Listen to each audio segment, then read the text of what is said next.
Well, welcome back all my intrepid classic dirt bike loving YouTubers, and thanks for joining me for part 2 of the 4-part series featuring a sample of the many classic dirt bikes that were on display at the 2020 Telford Classic Dirt Bike Show. Now this show of course is sponsored by Hagen Shocks and the Morton Media Group. Now in this part 2 we have another classic selection of machines from the show, so without further delay, let's just get down to business with our first feature.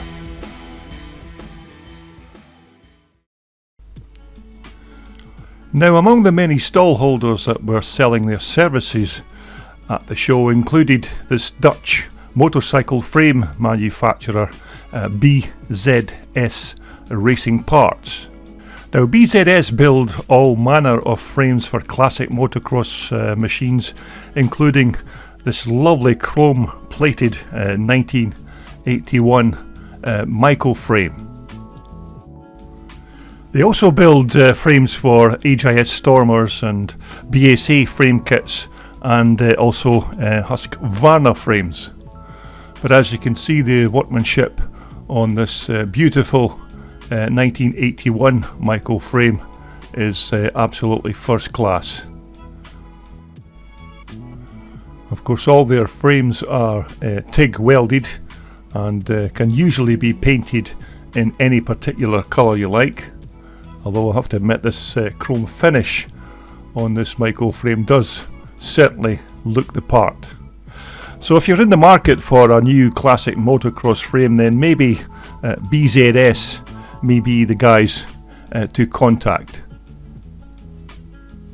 and I'm sure they could do something for you if you just get in touch.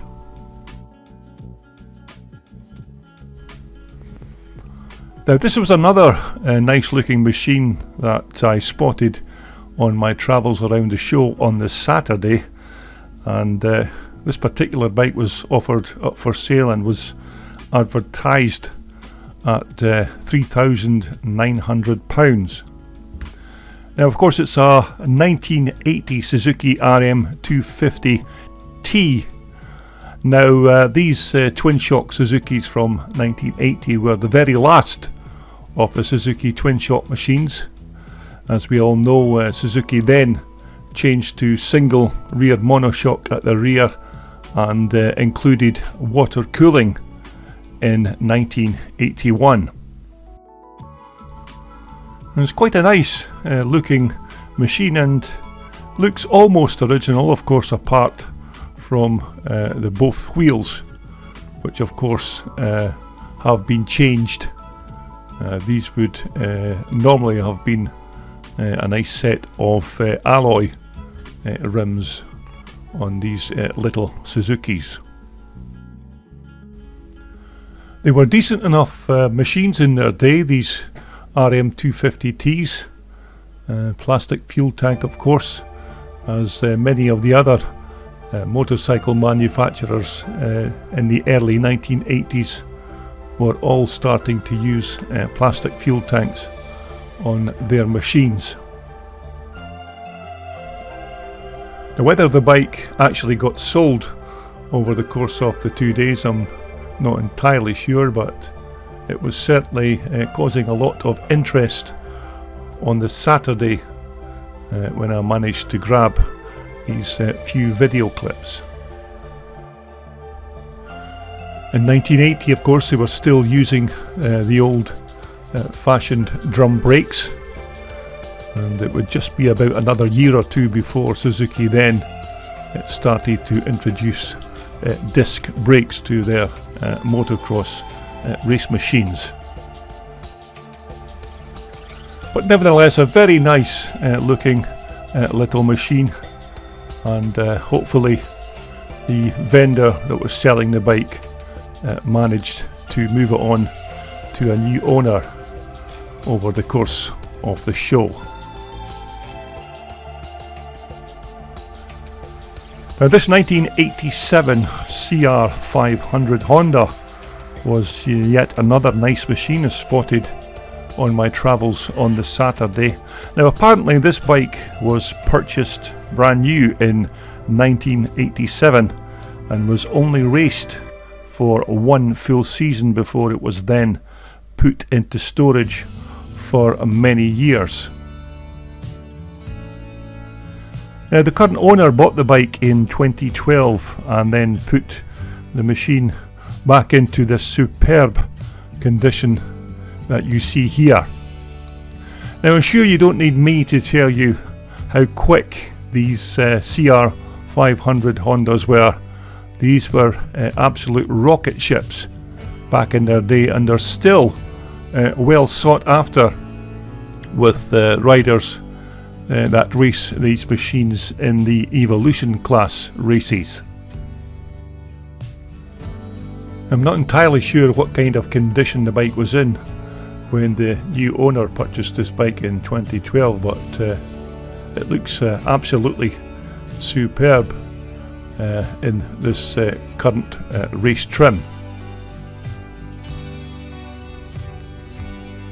Now, the Evolution class racing here in the UK is big business, and I'm sure if you wanted to take part in that kind of racing, then this lovely 1987 CR500 would certainly be the bike of choice. Of course, there are many other Evolution bikes that were equally as good, but there's very few of them could hold a stick to these CR500 rocket ships. So, nevertheless, a very nice looking 1987 Honda CR500.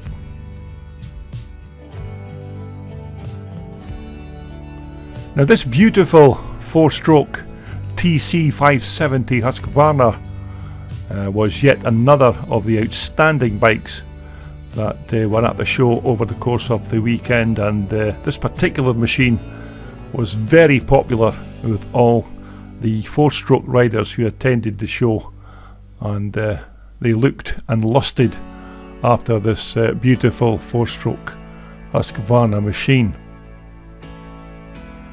Now, I'm not entirely sure of the particular year of this bike, but although it does look very like a 1983 model, but of course I stand to be corrected on that particular point.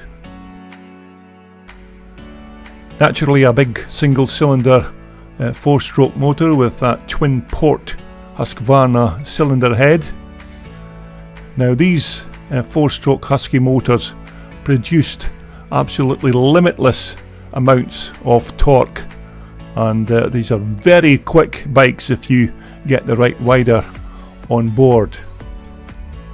Now, drum brakes, of course, on the front, and this bike is also fitted with a beautiful set of gold anodized Talon wheels. Now, there's a reference to Ross Sturmey on the mudguard there, so I'm assuming that Ross is the lucky pilot of this lovely machine. Now, as you would expect, there are some nice upgrades on this bike, and believe me, you need them to tame the brute power delivered from that awesome Husky 4-stroke power plant. Unfortunately, there wasn't any information supplied with this bike on the day, but it's suffice to say that I'm sure the list would be long and comprehensive. Now, a set of very heavy duty alloy foot pegs there with that lovely alloy brake pedal. Now, I may be right in assuming that many of the parts supplied for this beautiful bike came from HVA factory, who of course supply anything that you would require to rebuild or rejuvenate your twin shock Husky machine. Nevertheless, if you could put the right pilot on board one of these big massive Husky machines, this machine is good enough to be competitive against almost anything on the racetrack. And you can only imagine the brap that comes out of this lovely tailpipe when that big 4-stroke Husky motor gets fired up.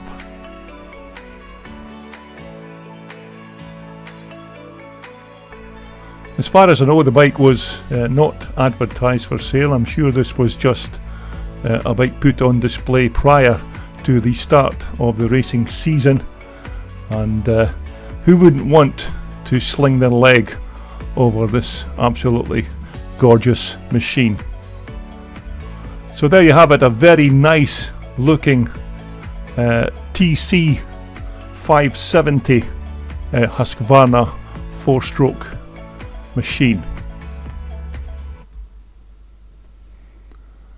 Now, during my 2 days walking around the show, I couldn't really help myself stopping to have a look at these eye-popping wheel rims, supplied of course by the Talon Engineering company. Now, when you look at these gold anodized alloy rims, these are basically just works of art in their own right, and they would certainly complement any make or model of classic dirt bike that you may have. Now, Talon don't just make these high quality wheels, they also manufacture rear drive sprockets for just about every conceivable off-road type of motorcycle. But Talon supply all manner of these wheel engineering services, so if you need any wheels for your classic dirt bike, then give the guys at Talon a little bell, because their workmanship is absolutely superb. And I used to use a few of these Talon wheels on machines I used to race way back in the day. But a very nice set of wheels from the Talon Engineering company. Now, this little mini scrambler is yet another machine I spotted on the Saturday. Now, this particular bike is based around a 1971 Honda SL70 machine. Now, the bike has a nickel plated frame with a custom made swing arm and footrests. Now, the motor is basically a 12 volt Honda Cub 90 engine, and it also has a 105 big bore kit fitted and a big valve head. And the little engine also has a manual clutch conversion kit fitted, and of course that Yamamoto custom made exhaust system. Now, the engine has a Hyper CDI ignition and coil kit, and it is also fitted with a high flow oil pump.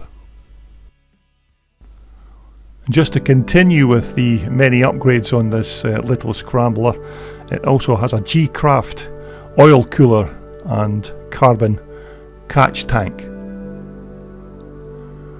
Of course, you can see that beautiful Yamamoto exhaust system which is fitted.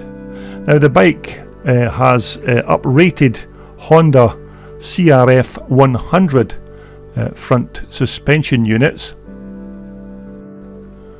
And the bike still has its original drum brake, which is probably more than adequate to stop this little racer.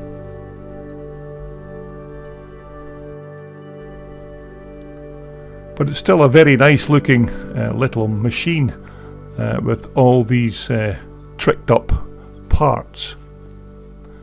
Now, the Honda fuel tank is from a 1977 XR75, and the Honda seat is from a 1975 XR75. I'm not entirely sure as to who actually builds these bikes, although there was a reference to Kojo Moto, so let's just assume for the minute that they are the builders of these beautiful little machines. Now, as to the price tag, there doesn't seem to be any reference to the cost of one of these little bikes. I can't believe they wouldn't be cheap, but what a very nice little fun bike to have around, and you could have hours and hours of fun, even as an adult, playing on this superb tricked up little Honda machine. And this was another unique bike I captured on the Saturday at the show. It's a 1977 Michael 125 with that very unique rotary valve intake system. Now, this rotary valve intake system was actually borrowed from one of Michael's road racing machines. But back in 1977, these little 125 Michaels were decent enough little bikes and were quite quick on the track, but they were never ever manufactured in large numbers, unlike, of course, its bigger brothers of the 400 or that legendary 490. Now, the owner on the day said that this bike is at least 95% original, and that the little 125 motor had just undergone a full engine rebuild. Now, your standard Michael front suspension, of course, on this bike, which was adequate for its time, but these 125 disc valve induction motors were very unique and very rare for 1977. But it was a bit of a shame, really, on the day when so many of these lovely bikes were all so tightly packed together that you couldn't really gain any access to get a proper look at them, but we did our best and managed to capture one or two. So that's a nice example of a 1977 Michael 125 rotary valve. And just to prove that we don't always feature the shiny bikes here on my YouTube channel, and this old Michael certainly fits that particular statement for not being a blinged up concourse winner. Now, this bike was originally a 1954 Michael 250 road bike, although this particular owner changed its configuration to make it into a classic scrambles bike. Now, the machine is certainly something different, and it just goes to show what you can do with a little bit of ingenuity and a few spanners to give you a nice old classic race bike. Now, both the Michael's wheels were originally swapped for a 21-inch front and an 18-inch rear, of course, to enable the owner to fit Scramble's knobbly tyres, which of course is a must for any type of off-road racing. Now, as far as I'm aware, there was nothing really done to this old 1954 Michael 250 motor, although the owner seems to have added some very nice alloy airboxes.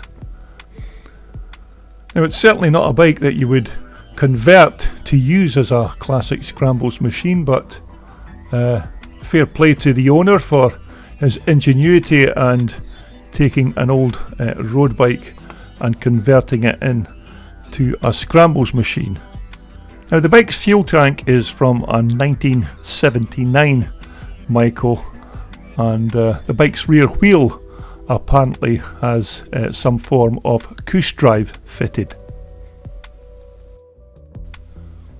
And it's not every day you see one of these old 1950s Michaels made into a motocross bike, although the owner has cobbled together this very nice old classic racer, and he tells me that this bike is used regularly at many pre-1965 classic scrambles events.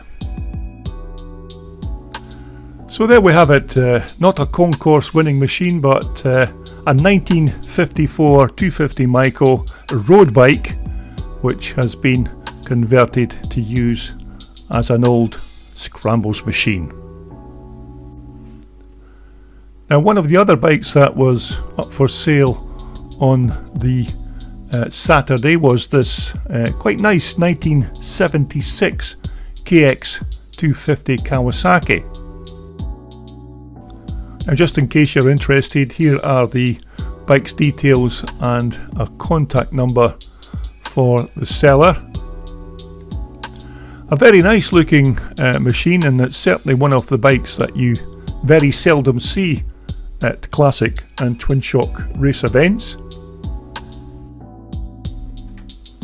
Now, as far as I know, the bike is not, of course, an original machine from 1976, but has undergone some extensive restoration, but nevertheless it's still a very nice looking little bike.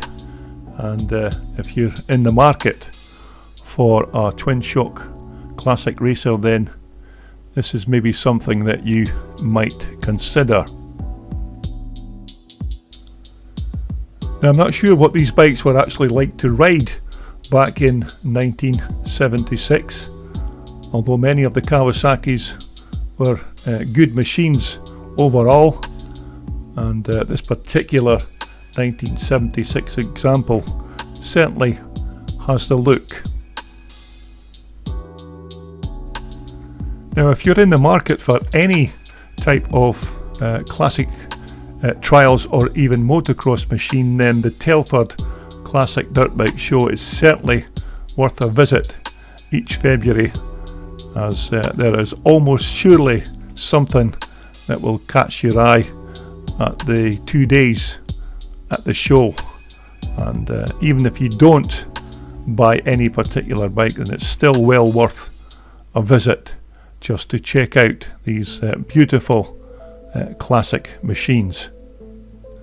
So there you have it, a very nice looking 1976 KX250 Kawasaki, and if you're interested in maybe purchasing this bike, then just give Mark a call on the number that was stated. Now, each and every year at Telford you can always rely on the Greaves Riders Club to put on a great selection of these classic British made scrambles machines. And in our 2020 event, they once again came up with the goods with a fantastic selection of these old Greaves scrambles and trials bikes. Now, the club supplied Greaves machines of every shape, size and denomination, and there were some really fine examples of these old Greaves Griffin and Challenger models on display, including this very nice Challenger model with the banana style forks. Another model was this superb fully restored Challenger with that stonking Greaves motor in it. Absolutely gorgeous looking old classic dirt bike. Now, as to which particular year of manufacture of some of these bikes, I'm not entirely sure, as Greaves is not exactly my forte, but this bike here is a lovely old Greaves Scottish, which looks in fully original condition from back in the day, a totally original and unrestored machine, and a sharp contrast to this absolutely stunning Greaves Griffin with the conventional fork arrangement on the front. This is an absolutely stunning looking bikes. These Griffins with the big barrels were actually made specifically for the American market. They put these big cylinder cooling fins on to help the bikes cool themselves when they were riding in desert terrain in the USA. But of course, as per normal at each and every Telford show, the Greaves Riders Association or Club never let us down with a fantastic collection of these old British machines. Now, as you know, each year at the Telford Classic Dirt Bike Show, they always have a guest or even guests of honour, and for 2020 they managed to secure the services of one of Britain's greatest scrambling legends, Brian Badger Goss.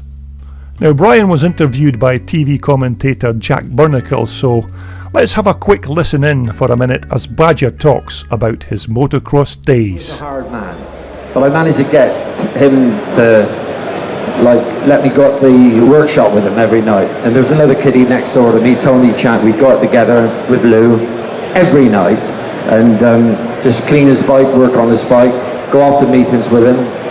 And my mother said, you are not going grass track riding, so you want to forget that. But anyway, after a little while, about a year, I managed to convince her that, you know, Lou was going to make me a bike, and he did. He made a little bike, a little grass track bike. And what bike was that then? Just an ordinary two-stroke called LCS, Lou Coffin Special. And it was on dope, and I'll tell you what, it would go. What size engine was it? 200, yeah. And he had it on dope, and I convinced me mum, yeah, he did. I convinced me mum that it'll be all right, it's only riding around a grass field, something like that. And I was only about, what, 6 stone and 4 foot, you know, there's no size at all, no weight. And I managed to convince me mum that, you know, it would be all right. So I went with Lou to these meetings, and I started flying on it. I was bloody flying. I went up to Sittingbourne in Kent, and I was mixing with the big boys. And I suppose it must have been about 6 months later, we had a meeting down at Whittendown, Exeter, and it was on a Saturday. Will it be Hedge on the Sunday? And I was all chuffed down there, and I was keeping up with him at Whittendown, Exeter. And there was a bloke called Eric Congdon on a 500, and I was right there with him. And I thought, I'll have the bugger. And I went out wide, and went out. I hit the fence. God, I hit the fence. I went over the bloody handlebars, and God, did that hurt? That really, really hurt. And there was a crowd come round, and a woman, Red Cross, she was trying to get me boot off. And out the back, I saw Lou Coffin coming. I was frightened to death of him. And he said, out the way, out the way, out the way. He said to the woman, if he broke his leg, she said, I don't think so, he can move his toes. Give him a hot, sweet cup of tea, he'll be all right. That's what he said. Give him a hot, sweet cup of tea. And you know, he picked me up, put me in the back of his, this is true, put me in the back of his Vauxhall.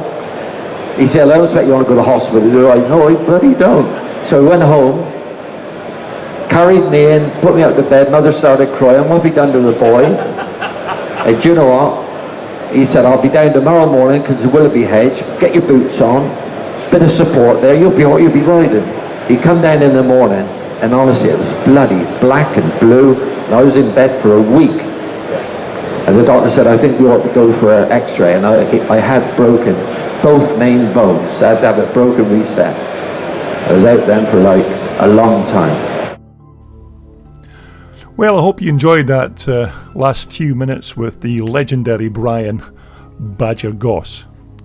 Okay, just to finish off this part 2 video from the 2020 Telford Classic Dirt Bike Show, we're going to take a look at this lovely Triumph Tiger Cub trials bike. Now, the owner had this bike advertised for sale at the show, and this particular machine was actually built by the legendary Sammy Miller way back in 2018. Now, the owner tells me that the machine is also currently registered and road taxed for use on the road. Now, the owner had the bike advertised for sale at £8,500. Now, whether that was a decent price for a machine such as this, I'm not entirely sure, because these trials machines are not really my thing, but nevertheless this is still a cracking looking little bike, and a good usable classic if you wanted to go trials riding.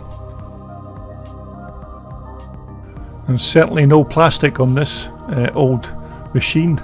A lovely alloy fuel tank, and there is actually no oil tank on this bike to store the oil for the engine. The oil is stored in the frame for this particular machine. And this is just one of the many classics that were offered for sale at the Telford Classic Dirt Bike Show over the course of the 2 days, and there was a few bargains to be had, and there were one or two other machines that were maybe rather keenly priced, shall we say, and there were some very nice looking bikes offered for sale. But this particular Triumph Tiger Cub certainly has some provenance in the fact that this bike was put together by the legendary Sammy Miller, who of course has won just about everything there is to win whilst riding a trials machine.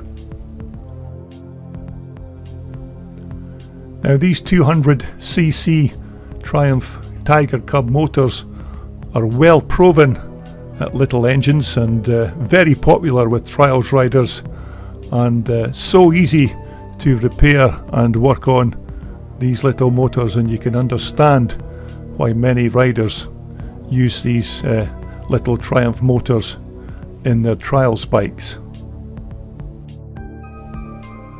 But yet again, this is just one of the many fantastic machines that were on display over the 2 days at the Telford Classic Dirt Bike Show, and we will see yet more of these superb machines in part 3, which will be coming up soon to my YouTube channel. So I hope you continue to subscribe to my channel and look out for the remaining parts 3 and 4 from the Telford Classic Dirt Bike Show coming very soon. This video was brought to you in association with WorldSport, the world's #1 supplier for all your off-road and leisure sportswear. Just visit their online website for more information.